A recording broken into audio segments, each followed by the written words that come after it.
عیسیٰ علیہ الصلوۃ والتسلیم صرف مٹی کے پرندوں کو نہیں، کئی مرتبہ قبروں میں سوئے ہوئے مردوں کو بھی آپ نے زندہ کر کیا۔ سورہ مریم یہ ایک ہی سورہ ایسی ہے جو کسی خاتون کے نام سے آئی ہے۔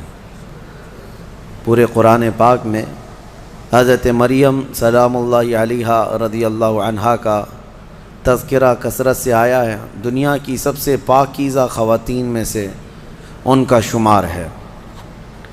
حضرت بی بی مریم کی ولادت کا واقعہ میں تیسرے پارے کی تفسیر میں سورہ آل عمران میں عرض کیا تھا کہ ان کے ماں باپ نے منت کی تھی، ان کے حضرت بی بی مریم کی ماں حنہ اور ان کے والد عمران، انہوں نے منت کی تھی کہ اگر بیٹا ہوگا تو بیت المقدس میں وقف کریں گے۔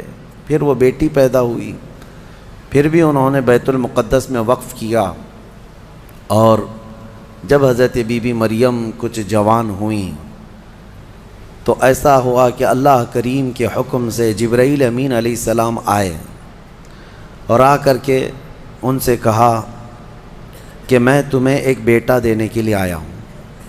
تو حضرت بی بی مریم گھبرائیں، کہا انی اعوذ بالرحمن منک ان کنت تقیا، اگر تو نیک آدمی ہے تو دور ہو جا، میں اللہ کی پناہ مانگتی ہوں تجھ سے، مجھے آج تک کوئی مرد نے چھوا تک نہیں ہے۔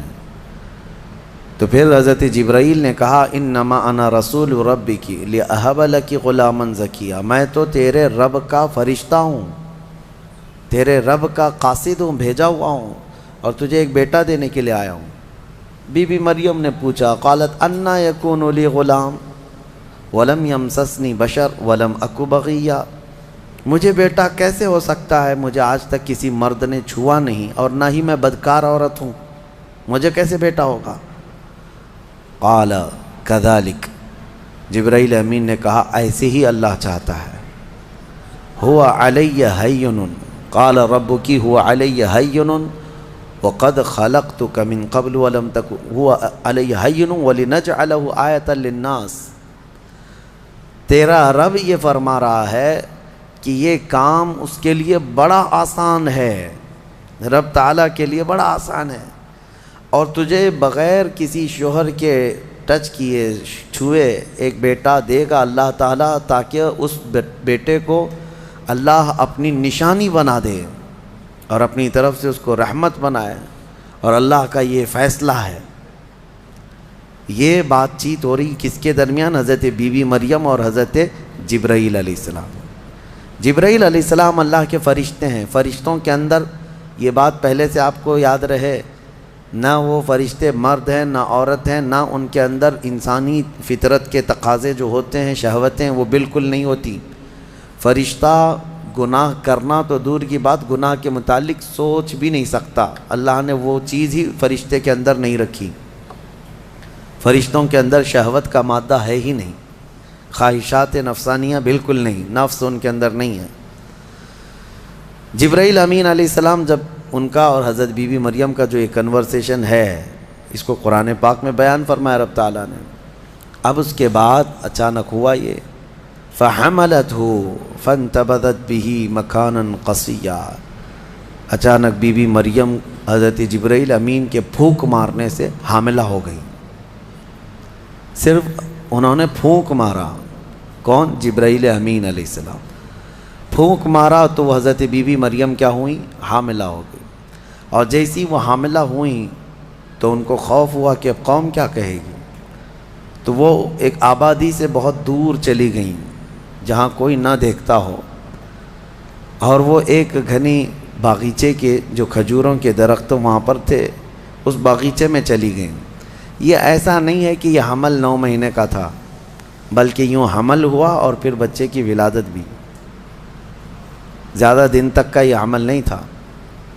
بہرحال جب حضرت بی بی مریم بچے کی ولادت کے آثار نظر آنے لگ گئے، قریب ایک باغیچے میں گئیں، وہاں کا تذکرہ بھی رب تعالیٰ فرماتا ہے، فَأَجَاءَهَا الْمَخَاضُ إِلَى جِذْعِ النَّخْلَةِ، ایک کھجور کے درخت کی جڑ کو پکڑ کر کے وہ بیٹھی رہیں، اور پھر اس کے نیچے سے وہاں سے آواز دینے لگی اپنے رب کو کہ مولا میری حفاظت فرما، اور درد ایسا ہوتا ہے ولادت کے وقت کا.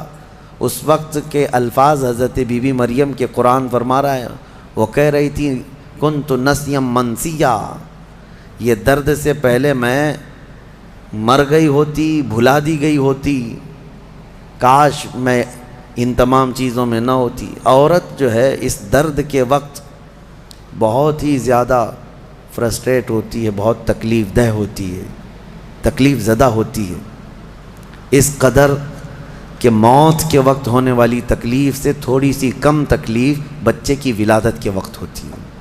ایک عورت کو یہ آسان چیز نہیں ہے، اس کی تقریباً 40 کے قریب ہڈیوں سے تو روح نکل چکی ہوتی ہے عورت کے جسم سے جب بچے کی ولادت کا وقت قریب آتا ہے. اور وہ موت کے منہ میں جا کر کے واپس آنا یہ معمولی بات نہیں. اسی لیے اللہ تعالیٰ نے قرآن میں اس کا ذکر فرمایا. وہ حمل یعنی عورت جو ہے حملہ وفصالہ 30 شہر، یہ آیت ہے، اس میں اللہ تعالیٰ فرماتا ہے ووضعتہ کرہا، جب وہ بچے کو جنم دیتی ہے تو بڑی تکلیف کے ساتھ دیتی ہے. حضرت بی بی مریم کا بھی جب وہ وقت آیا تو وہ درخت کی جڑ کو پکڑ کر کے آواز دینے لگیں، کاش میں اس درد سے پہلے ختم ہو چکی ہوتی، بھلا دی گئی ہوتی. تو رب تعالیٰ کی طرف سے آواز آئی، اللہ تحزنی وقد جعل ربکی سریا، گھبرا مت اے مریم، تیرا رب تیرے لیے آسانیاں پیدا فرمائے گا، آسانیاں پیدا فرمائے گا. اس درخت کو ہلاؤ، پکی کھجوریں گریں گی تم پر. حضرت اللہ کی طرف سے حضرت بی بی مریم کو جو پیغامات آ رہے تھے یہ کیا تھے؟ یہاں پر بھی میں بتا دوں، اللہ تعالیٰ اپنے بندوں کو جو پیغامات دیتا ہے اس کے 3 طریقے. ایک وحی ہے جو نبیوں کو دی جاتی ہے، یعنی وہ وحی ہے، اس کو وحی کہتے ہیں، جو اللہ تعالیٰ کا پیغام نبی کو آئے. وحی کے بھی کئی طریقے ہیں، ڈائریکٹ اللہ تعالیٰ سے وہ کلام کر لیں یا کسی فرشتے کے ذریعے سے کر لیں. جیسے جبرائیل امین علیہ السلام جو لے کر کے آتے تھے اور نبیوں کو پہنچاتے تھے، یہ بھی کیا ہے، اس کو کیا کہتے ہیں؟ وحی، وحی ہے. اور اللہ کے ولیوں کو جو پیغامات اللہ کی طرف سے ملتے ہیں اس میں فرشتہ تو نہیں آتا، لیکن اللہ تعالیٰ ان کو کچھ باتوں کی ہدایت دل میں ڈالتا ہے یا ان کے ذہن میں، دماغ میں وہ چیزیں اچانک اترتی ہیں، اس کو کہتے ہیں الہام. یہ وحی نہیں ہے، یہ کیا ہے؟ الہام. اور عام مومنین کے دلوں میں بھی اللہ ہدایت ڈالتا ہے.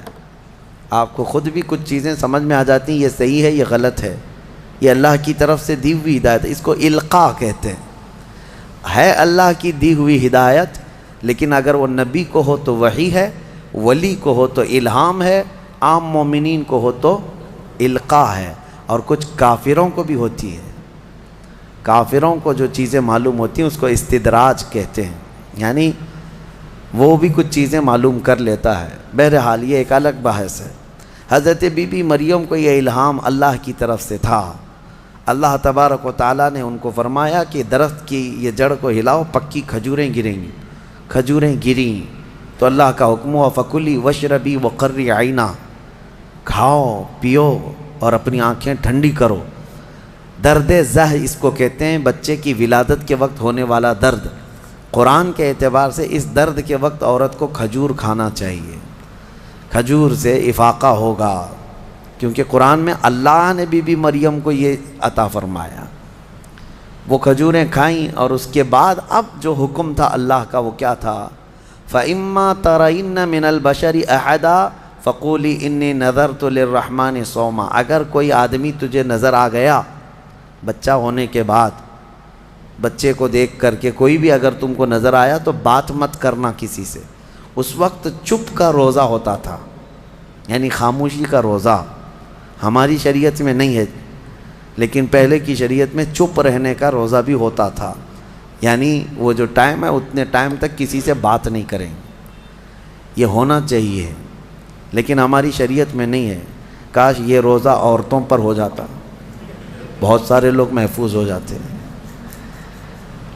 خیر، حضرت بی بی مریم کو کہا گیا کہ چپ کا روزہ رکھنا، اور کوئی بھی اگر بات کرے تو اشارہ کرنا اپنے بیٹے کی طرف. کہ اس سے بات کرو، میں آج چپ کا روزہ ہوں. یعنی وہ اشارہ لوگ سمجھ جاتے تھے کہ روزہ ہے. تو حضرت بی بی مریم وہاں جب پہنچی تو درد ذہ کے بعد حضرت عیسیٰ علیہ السلام پیدا ہو گئے. وہ ایک پتھر پر جلوہ بار ہوئے اور جیسے ہی پیدا ہوئے حضرت عیسیٰ علیہ السلام وہ پاک صاف تھے. کوئی دایا نہیں، کوئی نرس نہیں، کوئی نرسنگ ہوم نہیں. یہ اللہ تعالیٰ کی قدرت تھی. ایک صحیح سلامت بیٹا، اور وہ بھی اللہ کی نشانی بنانی تھی بغیر باپ کے. حضرت عیسیٰ علیہ السلام پیدا ہوئے اور حضرت بی بی مریم اپنے بیٹے کو اٹھائیں اور لے کر کے چل پڑیں ایک ہی دن میں، جس کو کہتے ہیں زچہ عورت. یعنی جس کا بچہ ہوا ہوتا ہے وہ عورت کمزور ہو جاتی ہے، لیکن حضرت بی بی مریم اپنے بیٹے کو اٹھائیں اور چل پڑیں. جیسے ہی وہ بستی کی طرف آنے لگی ان کی گود میں بچہ تھا. لوگوں کی نظر پڑ گئی، کوئی ادھر ادھر چیمی گوئیاں شروع ہو گئیں، باتیں کانا پوسی. لوگ جمع ہوئے اور پوچھنے لگے یا اخت ہارون ما کان ابوک امرأ سوء وما کانت امک بغیہ. اے مریم تو بڑی پاک خاتون ہے. اخت ہارون کہا جاتا تھا پاک عورت کو. تو بالکل ہارون کی بہن کی طرح ہے. تو نے یہ کیسے کر لیا؟ نہ تیرا باپ بدماش تھا، نہ تیری ماں بری تھی، یہ کہاں سے آ گیا تیرے اندر بچہ؟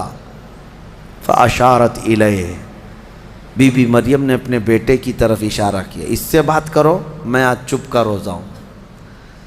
لوگوں نے کہا قالوا کیف نکلم من کان فی المہد صبیہ، ہم اس سے کیسے بات کریں جو گود میں بیٹھا ہوا ہے؟ گود کے بچے سے بات کریں گے؟ تو اشارہ اس طرف کر رہی ہے. تو لوگ ابھی یہ بات چیت کر ہی رہے تھے، گود میں سے ہی حضرت عیسیٰ علیہ السلام بول پڑے. قال انی عبد اللہ آتانی الکتاب وجعلنی نبیا وجعلنی مبارکا اینما کنت واوصانی بالصلاة والزکاة ما دمت حیا وبرا بوالدتی ولم یجعلنی جبارا شقیا والسلام علی یوم ولدت ویوم اموت ویوم ابعث حیا.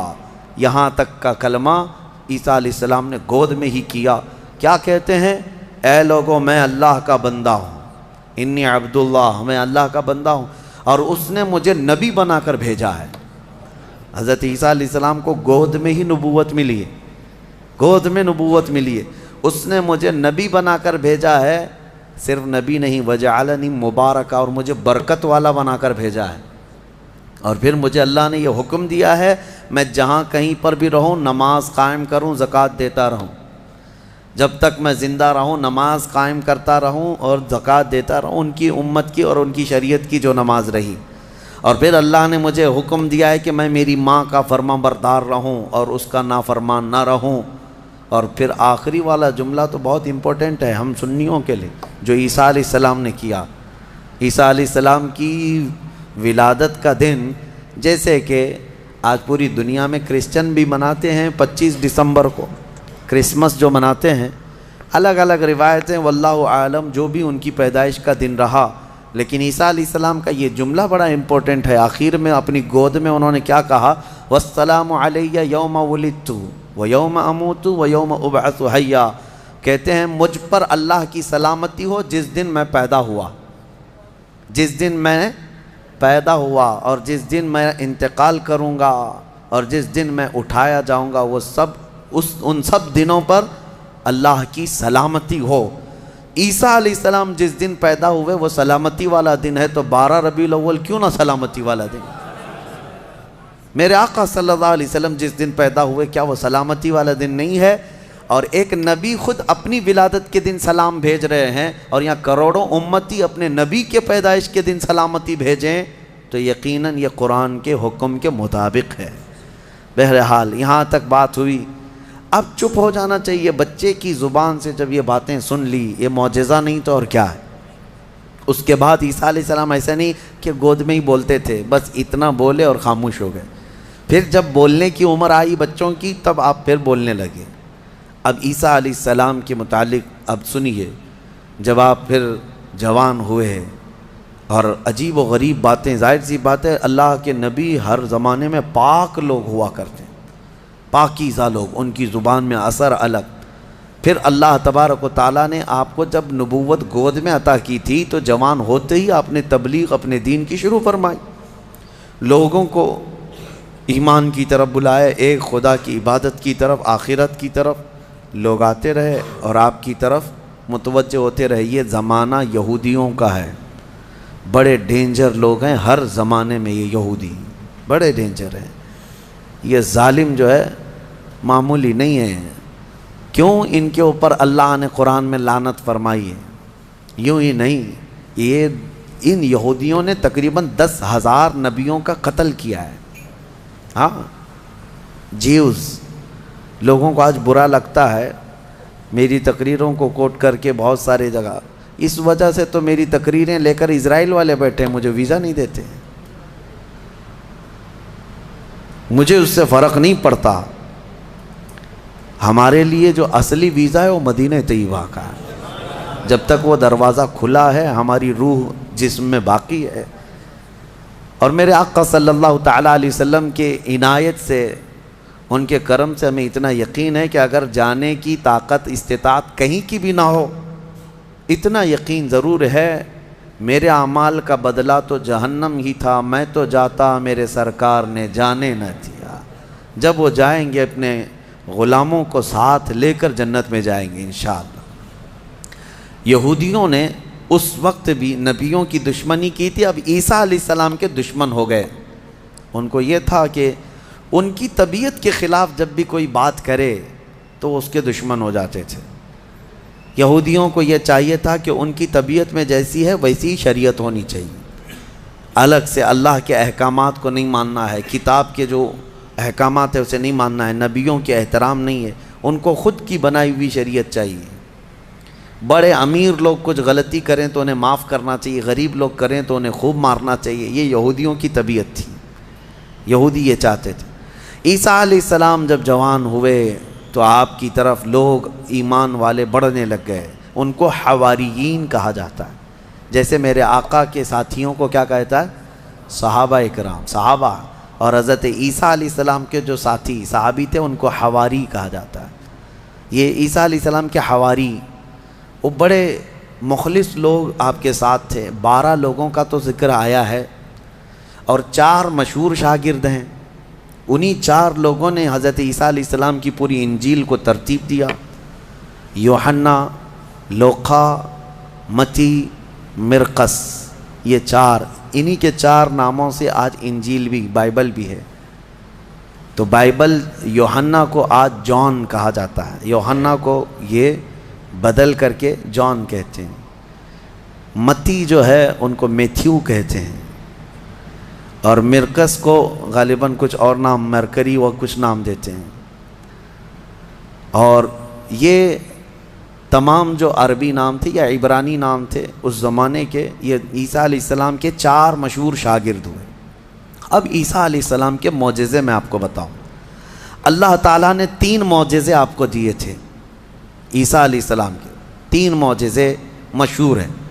پہلا معجزہ یہ ہے کہ وہ نابینا آدمی جو مادر ذات پیدائشی اندھا ہے، اس کی آنکھوں پر ہاتھ رکھتے تو اس کو آنکھیں آ جاتی، اور جو کوڑ کی بیماری میں مبتلا ہے، سفید داغ کی بیماری یا کوڑ کی بیماری میں مبتلا ہے، عیسیٰ علیہ السلام اس کے جسم پر ہاتھ پھیرتے تو وہ کوڑ کی بیماری ختم ہو جاتی۔ سفید داغ آج بھی لا علاج بیماری ہے، کوڑ کی بیماری لا علاج ہے، جیسے کہ مشہور ہے۔ اور تیسری چیز یہ ہے کہ مٹی کے پرندے ہوں، انہیں پھونک مارتے تو وہ زندہ ہو کر اڑ جاتے تھے۔ ہاں، مٹی کے پرندے، اس وقت ٹوائز ہو سکتا ہے مٹی کے بنتے ہوں گے، کھلونے۔ عیسیٰ علیہ الصلوۃ والتسلیم صرف مٹی کے پرندوں کو نہیں، کئی مرتبہ قبروں میں سوئے ہوئے مردوں کو بھی آپ نے زندہ کر کیا ہے۔ قبر پر کھڑے ہو کر کے آپ کہتے قم باذن اللہ، اللہ کے حکم سے اٹھ جا، تو مردہ زندہ ہو جاتا۔ آپ نے اپنی زندگی میں 3 مردوں کو زندہ کیا، اور وہ جیے بھی اور پھر چند دنوں کے بعد پھر مرے بھی۔ یہ معجزہ تھا عیسیٰ علیہ السلام کا۔ اور اس کے علاوہ کچھ خاص باتیں ان کی یہ بھی ہیں، وہ فرماتے ہیں انبئکم بما تأکلون وما تدخرون فی بیوتکم، اے لوگو تم اپنے گھروں میں جو کچھ جمع کرتے اور جو کچھ کھاتے ہو میں ان سب کی خبر دیتا ہوں، میں سب جانتا ہوں، میں تمہیں خبر دے سکتا ہوں۔ عیسیٰ علیہ السلام اپنے گھر میں بیٹھ کر امتیوں کے گھروں میں کیا ہے سب جانتے تھے، یہ قرآن سے ثابت ہے۔ پھر بھی یہ ظالم ہمارے نبی کے متعلق کہتے ہیں کہ ان کو پیٹھ پیچھے کا علم نہیں تھا۔ بنی اسرائیل کے نبی عیسیٰ علیہ السلام کے بارے میں یہ یقین ہے، قرآن کہہ رہا ہے وہ اپنے امتیوں کے گھروں میں موجود کھانا جمع کرنا اس کو وہ جانتے تھے، عیسیٰ علیہ السلام، اور وہ عیسیٰ جو خود میرے نبی کی امت میں آنے والے ہیں، جو اخیر زمانے میں میرے آقا کی امت میں آنے والے ہیں، وہ جب سب کے گھروں کے حالات جانتے تھے تو پھر میرے آقا صلی اللہ تعالیٰ علیہ وسلم اپنے امتیوں کے احوال سے کیسے بے خبر ہو سکتے ہیں؟ الحمدللہ بریلویوں کا یہی کہنا ہے، اور اعلیٰ حضرت فاضل بریلوی رحمۃ اللہ علیہ کا یہ احسان ہے کہ آپ نے صحیح سمت میں جو صحابہ کا عقیدہ تھا وہی عقیدہ ہمیں عطا کیا ہے۔ ہم یہاں سے پکاریں وہ وہاں سے سنیں، مصطفیٰ کی سماعت پہ لاکھوں سلام، اور کوئی غیب کیا تم سے نہاں ہو بھلا، جب نہ خدا ہی چھپا تم پہ کروڑوں درود۔ حضور پاک صلی اللہ تعالیٰ علیہ وسلم کی نظروں میں اللہ نے سب چیزوں کو عیاں کر دیا۔ اب اس کے بعد ہوا کیا؟ یہ یہودی ظالم عیسیٰ علیہ السلام کے دشمن ہو گئے، کیونکہ آپ کا دین پھیلتا جا رہا تھا، عیسائی بڑھتے جا رہے تھے۔ عیسائیوں کی جب تعداد بڑھ گئی تو یہودیوں کو خطرہ ہونے لگ گیا کہ یہ اب پوری کی پوری حکومت ان کے ہاتھ میں چلی جائے گی جو برسوں سے ہم لے کر چل رہے ہیں۔ تو انہوں نے حضرت عیسیٰ علیہ السلام کو مارنے کا پلان بنایا، جیسے پہلے نبیوں کو مارتے تھے پھر انہوں نے مارنے۔ آج آپ کو یہ لگ رہا ہوگا کہ عیسائی اور یہودی مل چکے ہیں، یہ جھوٹی ملاقاتیں ہیں ان کی، یہ صرف اور صرف اسلام کی دشمنی میں دونوں اپنی جنگوں کو ٹھنڈی رکھے ہیں، ورنہ ہر زمانے میں سب سے زیادہ خطرناک لڑائیاں عیسائیوں کی اور یہودیوں کی ہوئی۔ قرآن نے بھی کہا ہے۔ ابھی اگر میں کہوں تو لوگوں کو عجیب سا محسوس ہوگا، ہٹلر کا ظلم کیا تھا؟ یہودیوں کے خلاف تھا۔ اور بیت المقدس میں ہرکیولس جس کو ہرقل کہا جاتا ہے، اس نے تو توڑ کر کے اینٹ سے اینٹ بجا کے رکھ دیا تھا۔ ٹائٹس ایک بادشاہ گزرا عیسائیوں کا، اس نے تو پورے یہودیوں کو ختم کر رکھا تھا، خون سے نہلا دیا تھا پوری زمین کو۔ بہت مرتبہ ان کی لڑائیاں ہوئی، اور جب یہودی پاور میں آتے عیسائیوں کو مارتے تھے۔ یہ جنگیں تو چلتی رہی ہیں کتنے سالوں تک۔ وجہ بھی ہے جنگوں کی کہ انہوں نے شروع کیا، یہودیوں نے عیسائیوں کو برباد کرنے کے لیے انہوں نے پہلے کیا کیا، ان میں گھس کر کے ان کے عقیدے کو چینج کیا۔ پہلے عیسائی ایمان والے تھے، عیسیٰ علیہ السلام پر ایمان رکھتے اور عیسیٰ علیہ السلام کو اللہ کا بیٹا نہیں اللہ کا رسول مانتے تھے، اللہ کے رسول ہیں وہ۔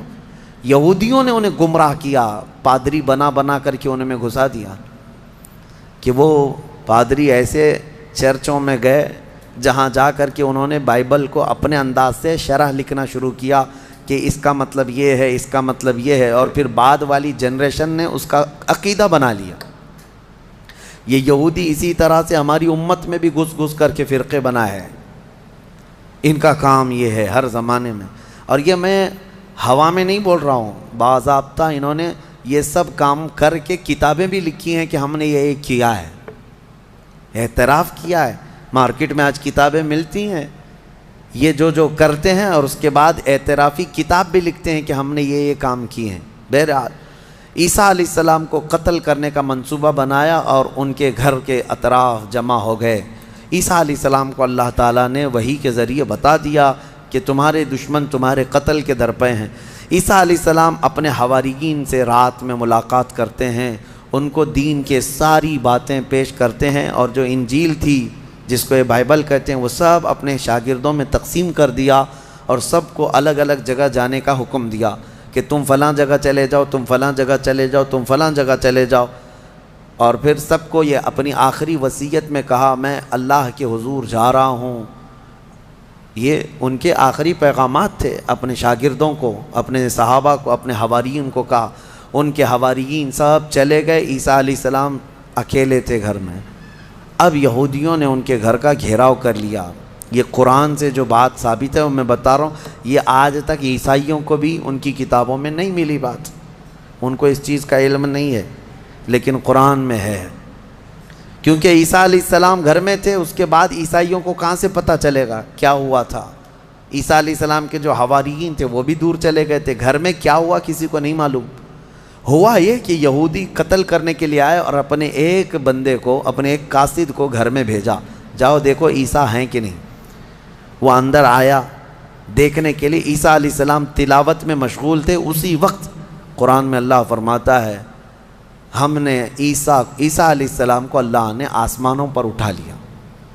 عیسیٰ علیہ السلام کو آسمانوں پر اٹھا لیا گیا، اور جو اندر آیا تھا اس کو عیسیٰ علیہ السلام کی شکل دے دیا اللہ نے، اور وہ بھی پوری شکل نہیں، آدھی شکل، اوپر سے وہ عیسیٰ علیہ السلام کی شباہت کا دکھتا تھا۔ وہ اندر ڈھونڈ ہی رہا ہے، بہت لمبا ٹائم ہو گیا۔ یہودیوں نے دیکھا ہمارا بندہ اندر گیا ابھی تک آیا نہیں، بہت دیر انتظار کرنے کے بعد جب وہ نہیں آیا باہر، تو سارے یہودی تلوار سوتے خود ہی گھس گئے اندر، گھر کے اندر، اور جا کر کے دیکھا تو یہ شخص کھڑا تھا، عیسیٰ علیہ السلام کی شکل تھا، پکڑ کر کے لائے اسی کو کہ عیسیٰ مل گیا، عیسیٰ مل گیا۔ وہ جوش میں تھے، لا کر کے سولی پر چڑھا دیا اپنے ہی بندے کو، اس کو سولی پر، سلیب پر چڑھا دیا اور قتل کر دیا۔ وہ پھانسی پر بیچارہ چڑھ گیا۔ اس کے بعد ان کی دماغ میں یہ بات آئی، اب کھوپڑی کھلی کہ ہمارا بندہ کہاں گیا، جس کو ہم نے گھر میں چیک کرنے کے لیے بھیجا تھا وہ کہاں گیا؟ تو بعض لوگوں نے پیر یعنی ناف سے لے کے نیچے تک کا حصہ دیکھ کر کے کہا یہ تو ہمارا بندہ دکھتا ہے، ہمارا آدمی دکھتا ہے جس کو ہم نے اندر بھیجا تھا، اس لیے کہ اس کے نیچے کا حصہ جو ہے ہمارا وہ جو شخص تھا اس سے ملتا جلتا ہے۔ تو پھر وہ کہنے لگے یہ اگر ہمارا یہ آدمی ہے تو پھر عیسیٰ کہاں گئے، وہ کہاں ہیں، گھر کے اندر سے کہاں چلے گئے، ہم نے تو گھر کا گھیراؤ کیا تھا۔ وہ اسی شک میں پاگل ہوتے رہے بیچارے، یہ اگر عیسیٰ ہے تو ہمارا شخص کہاں ہے، اگر یہ ہمارا شخص ہے تو عیسیٰ کہاں ہے، اور زبردستی کسی کو پھانسی دے دیا، پھانسی پر چڑھایا اور اعلان بھی کر دیا سب کو کہ ہم نے عیسیٰ علیہ السلام کو پھانسی دے دیا۔ بیچارے یہ عیسائی نادان لوگ یہودیوں کی بات پر مان بھی گئے کہ ہاں ہمارے عیسیٰ جو ہے صلیب پر چڑھ گئے، صلیب پر چڑھ گئے، حالانکہ عیسیٰ علیہ السلام صلیب پر نہیں چڑھے۔ ہمارا عقیدہ یہ ہے کہ عیسیٰ علیہ السلام زندہ ہیں اور ان کو آسمانوں پر اٹھایا گیا ہے اور وہ آئیں گے واپس۔ اب یہاں بات یہ ہے کہ عیسائی سارے بھی جو ہے صلیب کے قائل نہیں تھے، یہ تو بہت زمانے کے بعد یہ سب آیا، یہ جو صلیب کا جو نشان ہے، پلس کا جو نشان ہے، یہ نشان جو ہے بہت دنوں کے بعد ان کا آیا اور اس پر پھر وہ لٹکا بھی دیتے ہیں۔ عیسائیوں میں بھی الگ الگ فرقے ہوئے، آرتھوڈکس ہے، کیتھولک ہے، اور پھر کئی فرقے ایسے ہیں جن میں پرانے زمانے کے عقائد پر وہ لوگ قائم رہے کہ اللہ کی وہ نبی ہیں، بیٹا نہیں ہیں۔ بہرحال ان میں فرقے پیدا کرنے والے یہودی ہیں۔ اب میں یہاں پر ایک بات کہہ کر اپنی گفتگو کو سمیٹتا ہوں کہ یہ واقعہ ہو کر 550 سال گزر گئے تھے، عیسائی یہودی لڑتے تھے، مرتے تھے، 570 سال گزر گئے عیسیٰ علیہ السلام کے آسمانوں پر اٹھائے جانے کے بعد، تب مکہ مکرمہ میں محمد الرسول اللہ تشریف لائے، میرے آقا تشریف لائے، اور پھر جب آپ نے نبوت کا اعلان فرمایا اور قرآن اترنے لگا تو اللہ نے قرآن کی آیتوں میں 550 سال سے جو مسئلہ لٹیگیشن کا شکار تھا، کیوں سمجھ لیں جو پراپرٹی کسی کے حل میں نہیں ہوتی ہے، اس طرح کا مسئلہ تھا کہ کوئی حل نہیں کر پاتا کہ آخر ہوا کیا تھا۔ یہ اسلام کا احسان ہے یہ عیسائیوں پر بھی کہ قرآن نے بتایا کہ عیسیٰ علیہ السلام صلیب پر نہیں گئے بلکہ آسمانوں پر اٹھائے گئے۔ اور دوسری بات، عیسائیوں پر ایک بڑا احسان قرآن کا یہ بھی ہے کہ یہودی ہمیشہ بی بی مریم کو گالیاں دیتے رہے، یہودی ہمیشہ الزام لگاتے رہے کہ مریم کے ہاں بغیر باپ کے بیٹا پیدا ہو گیا، غلط عورت تھی، نعوذ باللہ معاذ اللہ، یہودی گالیاں دیتے رہے اور عیسائی صفائی دیتے رہے۔ لیکن یہ احسان ہے قرآن کا ان پر بھی کہ بی بی مریم کے ساتھ کیا ہوا تھا، یہ پوری تفصیل اللہ نے قرآن میں بتائی۔ عیسائیوں کو تو یہ چاہیے کہ قرآن کا احسان ہمیشہ ماننا چاہیے، بی بی مریم کی طہارت قرآن نے بتائی ہے۔ بہرحال لوگوں کو ایسا لگتا ہوگا کہ ہم ایک دوسرے کے دھرم کے خلاف ہوتے ہیں۔ آپ یہاں آ کر کے دیکھیں، کرسچینٹی کے اندر جو کچھ بھی آج تبدیلی ہے ہم اس کے قائل نہیں ہیں، لیکن عیسیٰ علیہ السلام اور حضرت بی بی مریم کے لیے ہم اپنی گردنیں ہمیشہ اسی طرح احترام میں جھکاتے ہیں، کیونکہ میرے نبی نے فرمایا کہ وہ اللہ کے نبی تھے۔ اب ایک اور بڑا ان کا جو گمراہی کا عقیدہ ہوا، کیا؟ وہ ٹرائنیٹی کا عقیدہ، تثلیث جس کو کہتے ہیں، تین خدا ماننا۔ کہتے ہیں ہے ایک ہی لیکن تین حصے، یہی تو ہندو بھی کرتے ہیں، ہے ایک ہی ہے باقی اوتار ہیں سب۔ اسی طرح عیسائیوں میں شرک آ گیا، کیسے؟ وہ کہتے ہیں ایک خدا ہے، اس کو فادر کہتے ہیں، گاڈ فادر، وہ فادر ہے، اور بیٹا سن ہے، یعنی عیسیٰ علیہ السلام کو سن کہتے ہیں۔ اور پھر بی بی مریم میری ہے۔ ایک فرقہ یہ کہتا ہے کہ تین ہیں، ایک فادر ہے، ایک سن ہے اور ایک میری ہے، یہ تین ہیں۔ اور ایک فرقہ ہے تین خدا مانتا ہے، اس میں ایک حضرت اللہ کو، دوسرے عیسیٰ کو اور تیسرے جبرائیل امین کو، روح القدس کو، یہ بھی خدا۔ اب ان سے کئی مرتبہ بحثیں بھی ہوئی، باتیں بھی ہوئی، تب یہ یہی کہتے ہیں ہے تو ایک ہی، اسی کا یہ حصہ ہے۔ اور آج ہم نے قرآن میں تلاوت کی ہے، سورہ مریم کے اخیر میں اللہ نے فرمایا وَمَا يَنبَغِي لِلرَّحْمَنِ أَن يَتَّخِذَ وَلَدًا، اللہ کو یہ زیب نہیں دیتا کہ وہ کسی کو بیٹا بنائے، کسی کو بیٹا بنائے۔ اب میں آپ کو منطق کے اعتبار سے بھی اگر بتاؤں، بیٹا جو ہوتا ہے وہ باپ کا وارث ہوتا ہے، باپ کا وارث ہوتا ہے۔ اگر اللہ پوری زمینوں آسمانوں سب کا مالک ہے تو پھر بیٹے کو بھی وراثت میں وہی چیزیں ملنی چاہیے، اور بیٹا بھی برابر کا ہے، تو خدا کا تصور کہاں رہا؟ خدا کا تصور کہاں رہا؟ خدا وہ ہے جس کے ساتھ ہم کسی کو شریک نہیں مانتے۔ اور پھر یہ بھی ہے کہ اگر اللہ کو بیٹا بنانا ہوتا تو اپنے حبیب کو بیٹا بناتا، لیکن اللہ تعالیٰ اس سے پاک ہے، منزہ ہے، لم یلد ولم یولد۔ ہمارا عقیدہ یہ ہے، نہ وہ کسی سے پیدا ہوا نہ اس سے کوئی پیدا ہوگا۔ انہیں اس عقیدے سے باز آنا چاہیے، لیکن ایک خوشخبری ہے، ایک خوشخبری ہے کہ دنیا میں جتنے عیسائی ہیں، کرسچین ہیں، یہ چاہے مانے نہ مانے، عیسیٰ علیہ السلام جب دنیا میں آئیں گے تو روایات میں یہ ملتا ہے کہ وہ سب کے سب پھر ایمان لائیں گے انشاءاللہ۔